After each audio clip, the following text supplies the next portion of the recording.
Litsa Dremousis. Say it again. Dremousis. Okay, I wasn't even gonna get close. Dremousis. Litsa works.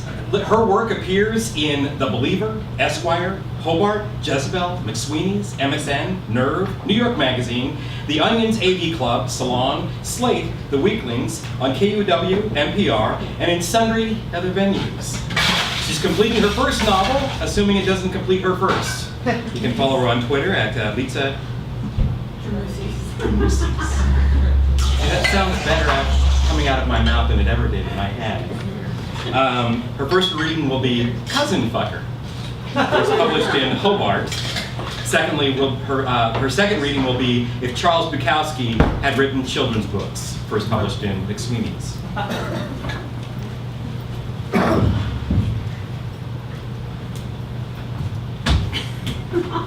That's going to be a gentleman. First of all, everyone thank Cole for all the work he's put into this.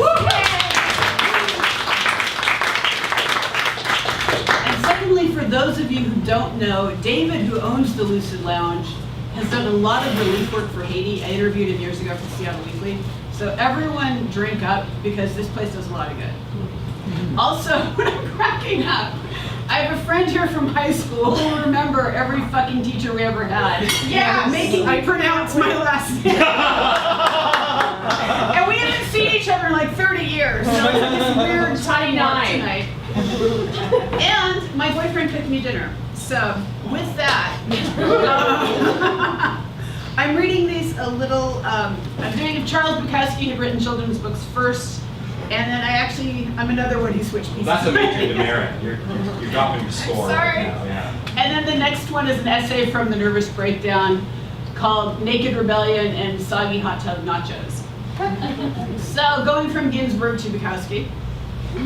If Charles Bukowski had written children's books. Number 1, The Whore Who Snored. Number 2, Why is Grandpa Heaving? Number 3, the years will fly like hummingbirds and one gray day you'll die. 4, love turns to crap like a sandwich. 5, the alley cat and wounded dog share scraps of bird and dong.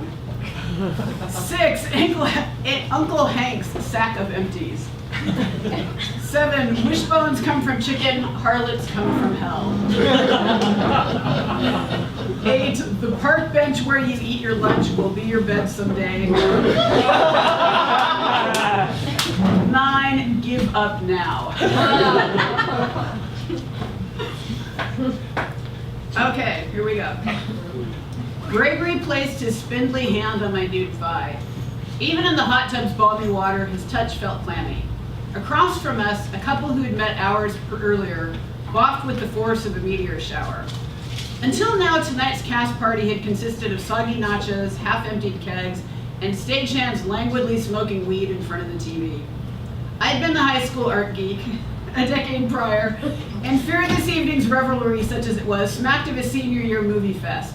All we lacked was Pink Floyd's The Wall on the VCR. So when a castmate suggested nude hot tubbing out back, I acquiesced. I suppose I could have just gone home, but in my 20s, the simplest solution rarely struck me as the best one.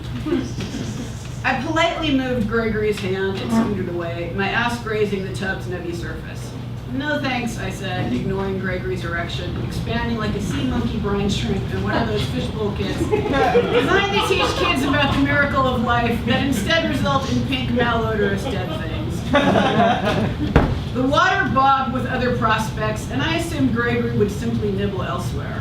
Instead, he glared at me with palpable menace. Isn't it interesting, he asked, nodding toward the coital pair and the rollicking waves, how some people live free of constraints? He turned back to me. Others insist on playing by the rules. He paused with what he clearly considered import. We have rules in our hot tub, just like we have rules in our society. I stifled a laugh. He sounded like Jim Morrison in Need a Beer and a Nap. I wanted to retort there was nothing more conformist than a guy who thought a woman should fuck him merely because he was hard, but Gregory's clenched jaw gave me pause. He wasn't disappointed, but actually angry. So I held my quip. My father was supervisor of the criminal sentencing unit, and my mother was a deputy prosecuting attorney. If I'd learned anything about assault cases, it was that a willingly nude woman in a hot tub full of drunken pals didn't stand a chance if something went awry. I reached for my nearby towel, stood up, swathed myself securely, and walked back toward the house. Inside, I trailed water drops as I made my way to my clothes in the bedroom, where I found some of the show's other actors disrobing. "What are you doing?" my friend Amin asked. "Don't get dressed, we're all heading outside to the hot tub." "Yeah, it's time to dry off," I replied. "Gregory has a hard-on and a wounded ego. I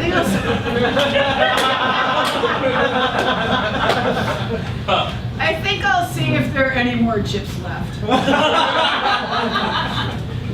"That's ridiculous. I've got a better idea," Amin said with a conspiratorial grin. A recent immigrant from Pakistan, Amin came from a wealthy and somewhat anomalous family. His father had been a petroleum executive, one sister was a physician, the other a high-level banker. Despite his business degree, Amin harbored an anachronistic fondness for smoking hashish and listening to Bob Dylan in his Volkswagen bus on the grounds of his family's palatial estate. His mother had sent him to the United States specifically so his mischief wouldn't put him at risk for protracted imprisonment. Free to act on his impulses now, Amin was the cast merry prankster and the last to accept that any party was over. So the rest of us listened intently, knowing his idea might yield fruit. "I say we get undressed anyway," Amin continued. "Let's spend the rest of the party naked, but outside the house. Just carrying on conversations and eating and drinking beer in the kitchen as if nothing's different. Let's see what kind of reaction we get."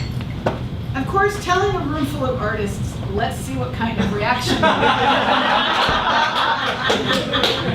is like tossing steak to a pack of dogs, which really is not that different from tossing steak to a pack of artists.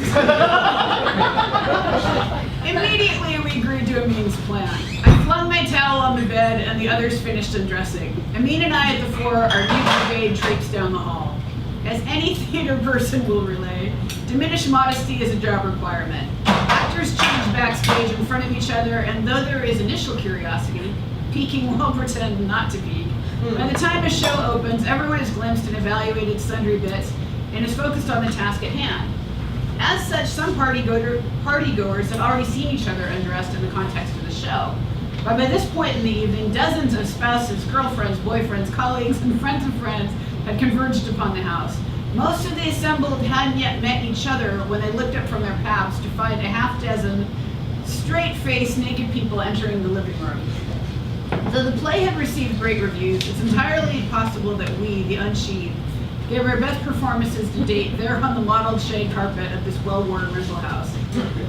Within seconds, party conversation transformed into whispers and looks of puzzlement or outright disdain. It seemed, perhaps understandably, that not all the guests yearned to view pubic hair and pockmarks whilst they quaffed their drinks, however toned the bearers of such gifts might be. Still hungry, I broke from the pack and proceeded to the buffet line. I removed a paper plate from the top of the stack and filled it with the aforementioned chips, and, for good measure, a few baby carrots now sporting the telltale white veins of unrefrigeration. Tracy, a woman I'd known from a long ago acting class, tapped me on the shoulder. "Excuse me," she said, her nose scrunched like a wad of tinfoil. "What are you doing?" "I'm sorry," I replied. "Did I bogart the last of the Doritos? Here, you can have some off my plate." "You know what I'm talking about," Tracy said, embodying her role as hall monitor with more gusto than she had ever demonstrated on stage. "Where is your underwear?" The cool night air had prompted my nipples to bulge, my loins were unwaxed, and my naturally curly hair smelled of hot tub chlorine and was drying in haphazard spirals. But Tracy inquired after my skivvies with the disapproving curiosity of a second grader opening a centerfold. "They're in the bedroom," I answered. "Why? Do you want to see them?" Tracy stormed off, and I, in a peak of immaturity and middle-class rebellion, felt great. "Oh yeah, Gregory," I thought, mentally chiding my hot tub nemesis. "Who's breaking the rules now?" Like most theater communities, Seattle's is close-knit, and word quickly got round that Amin, our cohorts, and I had jump-started a banal cast party with our genitals. Everyone's been to the banal cast party. At some point, you gotta do something. We viewed it as a badge of honor and enjoyed the recurring, didn't you take your clothes off after a performance of Rosencrantz and Guildenstern? By the way, this was in '97, and yeah. Amin even supplied details of how he had treaded the backyard fence like a tightrope, a beer in one hand, a cigarette in the other, his penis acting as a sort of fulcrum.